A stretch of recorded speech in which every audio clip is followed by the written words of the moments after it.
12 रबीउल अव्वल ना तो रसूलुल्लाह सल्लल्लाहु अलैहि वसल्लम की पैदाइश का दिन है और ना ही आपकी वफात का दिन है। इस दिन का इस्लाम में कोई सिरे से सर पांव है ही नहीं, समझ रहे हैं?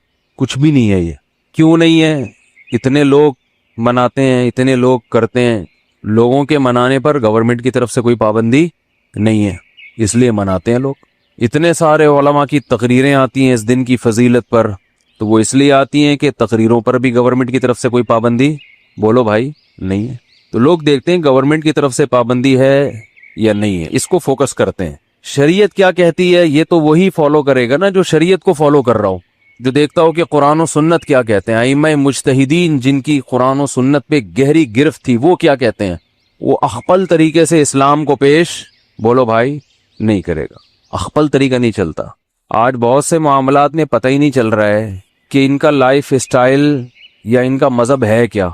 अखपल तरीका तो हर एक का, बलोचों की अलग रिवायात हैं, मुहाजिरों की अलग हैं, पंजाबियों की अलग हैं, पठानों की अलग हैं। तो अखपल को लेके चलना है तो फिर तो हर कौम का अलग कल्चर, हर कौम की अलग रिवायात। इस्लाम को देखना है तो पहले मैं 12 तारीख के बारे में आपको बता दूं। हमारे पास जो दलाइल हैं वो सबसे पहले कुरान है, ऐसा ही है ना। अलहम से लेके वन्नास तक पूरे कुरान में कहीं भी नहीं लिखा हुआ कि नबी सल्लल्लाहु अलैहि वसल्लम 12 तारीख को पैदा हुए थे।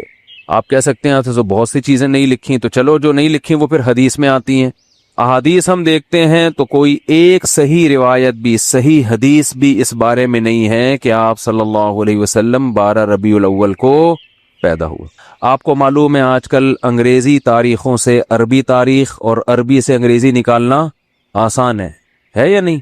आप अपनी डेट ऑफ बर्थ लिखें, गूगल से पूछें कि जिस दिन मैं पैदा हुआ उस दिन इस्लामी तारीख क्या थी, गूगल बताएगा कि नहीं बताएगा? गूगल बता देगा भाई ये बन रही है। एक दिन का फर्क उसमें हो सकता है 29 और 30 की बेस पे, या मुफ्ती मुनीब साहब की वजह से या पेशावर की वजह से एक आध दिन का फर्क, बोलो भाई, हो सकता है, इससे ज्यादा नहीं होगा। इतनी बात पर पूरी उम्मत का इजमा है, सही अहादीस से साबित है कि आप सल्लल्लाहु अलैहि वसल्लम रबीउल अव्वल में पैदा हुए और पीर के दिन पैदा हुए। अब मैं रियाजी की कैलकुलेशन में जाऊंगा तो बहुत लंबा टाइम हो जाएगा, तो रियाजी दान से पूछ लें आप।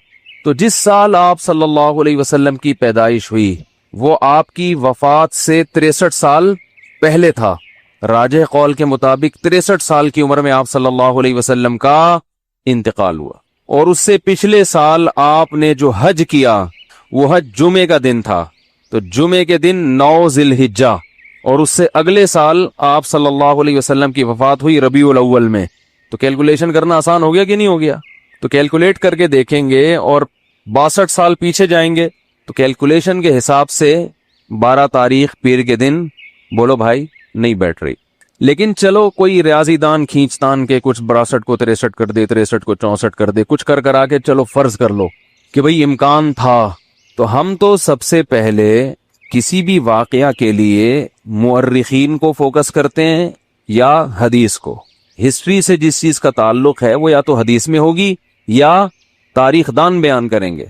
तो मुअर्रिखीन की राय में अच्छा खासा इख्तिलाफ है, थोड़ा बहुत नहीं। उनमें किसी एक राय को तरजीह देना आपके लिए सिर्फ तारीख को अगर देखोगे तो मुमकिन नहीं, हदीस को देखोगे तो हदीस में है ही नहीं। तो इस बात का इम्कान जाहिर किया गया है जो माहिरीन है मुहक्किकीन के 8 या 9 रबीउल अव्वल का इम्कान ज्यादा है आपकी पैदाइश का दिन होने में।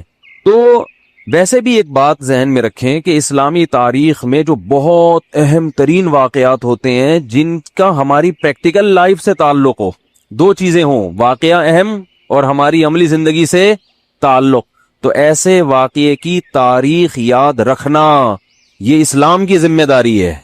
बात आ रही है समझ में? ये किसकी जिम्मेदारी है? इस्लाम की, क्योंकि उस पर अमल है। मिसाल के तौर पर रमजान का चांद नजर आते ही इस्लाम ऑर्डर देता है कि आपने क्या करना है, रोजा रखना है। अब माहिरीन भूल गए कि ये वाला महीना रबीउल अव्वल है, शव्वाल है कि रमजान है, कैलकुलेशन कर रहे हैं, बौखला गए। मुअर्रिखीन का इख्तलाफ हो गया कि यार ये रमजान है कि शव्वाल है कि ज़ीक़ादा है कि ज़िलहिज्जा है, तो हमारे रोजे कहाँ गए? बोलो भाई, रोजे गए। अब शक को शुबह के साथ रोजा रखेंगे कि यार पता नहीं ये रमजान है भी कि नहीं है। آپ کہہ سکتے ہیں پہلی تاریخ میں تو اختلاف ہوتا ہے کہ فرسٹ رمضان ہے یا نہیں، اس اختلاف کا شریعت نے حل بتا دیا. الصوم یوم یصوم الناس، جس تاریخ کو لوگ سمجھیں کہ پہلی ہے تو وہ کیا ہے؟ پہلی ہے. جس تاریخ کو لوگ سمجھیں کہ پہلی نہیں ہے تو وہ کیا ہے؟ وہ نہیں ہے. اور حکومت کو کا فیصلہ کیا بنا دیا اس میں؟ معتبر. اس کو یوم شک کہا جاتا ہے جس میں انسان کو تردد ہو، تو گورنمنٹ کو یہ اختیار حاصل ہے کہ وہ فیصلہ کر دے. لیکن رمضان ہی مشکوک ہو جائے کہ پتہ نہیں ہے کہ نہیں، یہ الزام کس پہ جائے گا؟ اسلام پہ، معاذ اللہ اللہ پہ، کہ اللہ نے رمضان کے روزے تو فرض کر دیے لیکن رمضان کی اللہ نے حفاظت نہیں کی. تاریخیں گول مول ہو گئی ہیں، گڑبڑ ہو گئی ہیں، آپس میں اتنے فرقے بن گئے کہ ان فرقوں کی وجہ سے اب تاریخ کا ہی نہیں پتا چلتا کہ یہ رمضان ہے یا شوال ہے. بیچ میں اتنے فرقے پیدا ہو گئے. تو اللہ نے وہ تمام چیزیں جن کا انسان کی پریکٹیکل لائف سے تعلق ہے، ان کی تاریخوں کی حفاظت کس کے ذمے ہے؟ اللہ کے ذمے ہے. وہ کبھی دائیں بائیں نہیں ہو سکتے، کیونکہ پوری امت نے ایک دن رمضان یعنی رمضان کے مہینے میں روزے رکھنے ہیں نا. پتہ چلا جی ان کا رمضان کوئی اور ہے، ہمارا رمضان کوئی اور ہے، اور ہم کنفیوز ہو گئے ہیں اصل رمضان کون سا ہے. تو یہ حفاظت کون کرتا ہے؟ حج ذی الحجہ میں ہوتا ہے. تو ذی الحجہ جب آتا ہے تو ہمیں پوری امت کا اجماع ہے کہ ذی الحجہ جب آئے گا تو واقعی وہ ذی الحجہ ہی ہوگا، کیونکہ اس کے تواتر کے ساتھ اس کی حفاظت کی گئی ہے. اس میں اختلاف نہیں پیدا ہونے دیا اللہ نے. جیسے قرآن میں اختلاف نہیں ہے، پوری امت کا قرآن ایک ہے یا نہیں ہے؟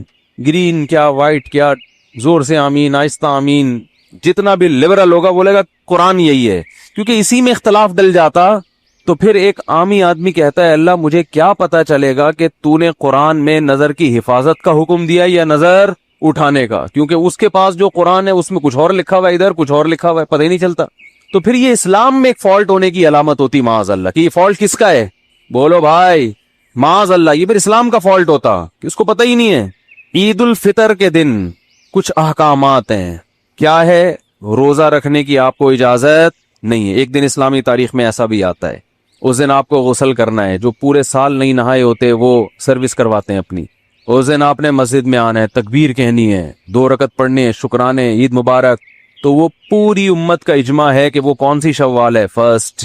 اس میں اللہ نے اختلاف نہیں ڈالا، کیوں فرسٹ ہے. ایسا نہیں کہ کسی فرقے کے نزدیک 5 شوال ہے، کسی فرقے کے نزدیک 6 شوال ہے، کسی فرقے کے نزدیک 3. یہ چیزیں اتنی تواتر کے ساتھ بیان کر دی گئی ہیں کہ اس میں اللہ نے ذمہ داری لیے گویا کہ میں اس میں امت میں اختلاف پیدا نہیں ہونی. تو بیسک ہے نا، بیسک میں ہی ہو گیا تو یہ عامی آدمی غیر مسلم تو پاگل ہو جائے گا. وہ تمہارا تہوار کون سا، میں تو یہی سمجھ میں نہیں آ رہا، کیا خیال ہے؟ وہ تو پاگل ہو جائے گا نا. اسلام کے 5 ارکان